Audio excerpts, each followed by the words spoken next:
करने के लिए प्रधानमंत्री नरेंद्र मोदी तीसरी बार प्रधानमंत्री पद की शपथ लेने जा रहे हैं। माना यह जा रहा है कि 8 जून को वो प्रधानमंत्री पद की शपथ ले सकते हैं। पीएम मोदी ने मंत्री परिषद के साथ अपना इस्तीफा राष्ट्रपति को सौंप दिया है। पीएम मोदी ने राष्ट्रपति द्रौपदी मुर्मू से मुलाकात कर केंद्रीय मंत्रिमंडल और 17वीं लोकसभा को भंग करने की सिफारिश की, जिसके बाद नई सरकार बनाने का दावा पेश किया जाएगा। कल एनडीए की हुई बैठक में उन्हें नेता चुन लिया गया है। अब 7 जून को एनडीए की होने वाली बैठक में उन्हें एनडीए संसदीय दल का नेता चुना जाएगा। तो ये 5 तस्वीरें आपकी टेलीविजन स्क्रीन पर। 8 जून को शपथ हो सकता है। पीएम आवास में देखिए कैसे बैठक हुई है एनडीए की।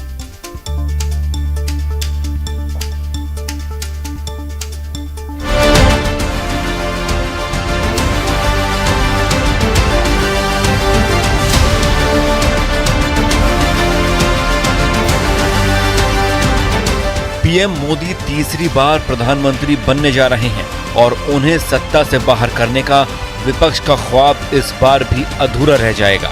एनडीए के 2 दल के नेता नीतीश कुमार और चंद्रबाबू नायडू ने तो नरेंद्र मोदी के नेतृत्व में जल्द से जल्द सरकार बनाने की भी अपील कर दी है, जबकि पीएम मोदी को एनडीए का नेता भी चुन लिया गया है।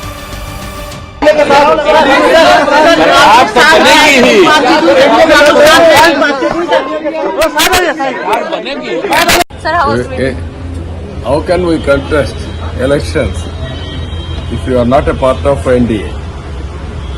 3 parties combined we collected. Why you got that doubt? I don't know. Sir, how was the meeting? How was the meeting, sir? Good. PM Modi तीसरी बार प्रधानमंत्री बनकर एक नया रिकॉर्ड बना लेंगे।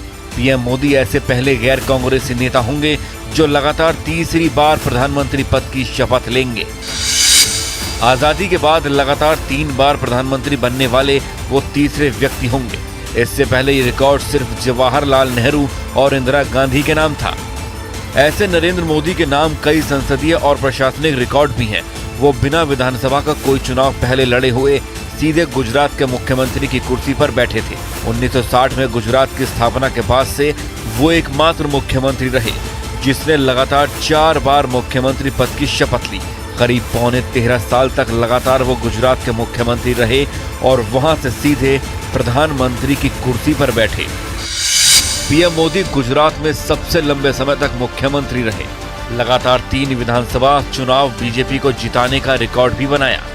गुजरात में रिकॉर्ड बनाने के बाद वो देश के प्रधानमंत्री बने और उनकी अगुवाई में बीजेपी और एनडीए ने लगातार 3 बार लोकसभा का चुनाव जीता।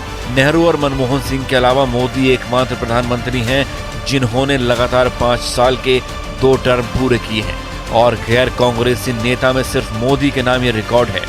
नरेंद्र मोदी की अगुवाई में ही बीजेपी ने अपने 44 साल पुराने इतिहास में अपनी 3 बड़ी जीत हासिल की हैं। 2014 में बीजेपी को 282 सीटें मिली। 2019 लोकसभा चुनाव में बीजेपी को 303 सीटें हासिल हुई। इससे पहले 3 बार अटल बिहारी वाजपेयी की अगुवाई में बीजेपी ने 1996, 1998 और 1999 में सरकार बनाई, लेकिन तब एनडीए के सहयोगियों पर भरोसा करना पड़ा।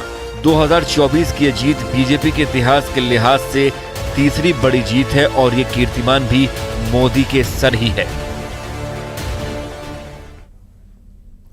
राजनीति में किसी भी संभावना से इनकार नहीं किया जा सकता, इसलिए हर समीकरण को साथ लेकर तैयारियां करनी होती हैं। आइए अब आपको दिखाते हैं कि तमाम चुनौतियों के बाद भी आखिर कैसे एनडीए तीसरी बार सरकार बना सकता है और वो समीकरण क्या हो सकते हैं।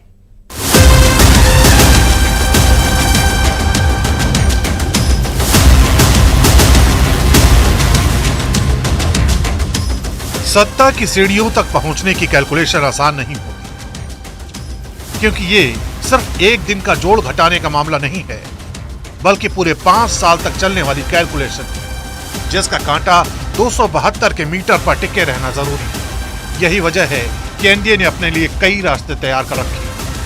अब समझिए कि अगर नीतीश कुमार और चंद्रबाबू नायडू एनडीए छोड़ दें तो भी कैसे तीसरी बार मोदी पीएम बने।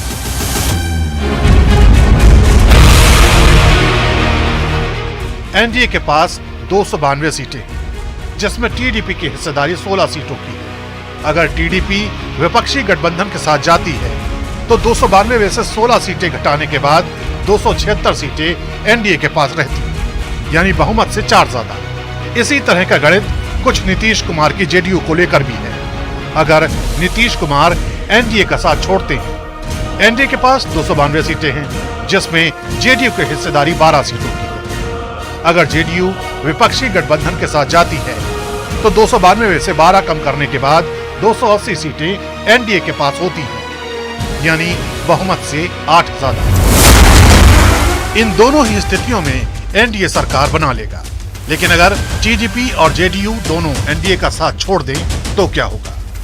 टीडीपी की 16 और जेडीयू की 12 सीटें मिलाकर 28 के आंकड़े तक पहुंचती हैं। अगर दोनों पार्टियां एनडीए छोड़ती हैं तो 292 में से 28 सीटें कम कर दीजिए तो यह आंकड़ा 264 तक पहुंचेगा, यानी बहुमत से 8 कम। ऐसी स्थिति में 18 निर्दलीय उम्मीदवारों को साध कर एनडीए सरकार का गठन हो सकता है, क्योंकि सबसे बड़ा गठबंधन होने के नाते एनडीए को ही सरकार बनाने के लिए न्योता दिया जाएगा।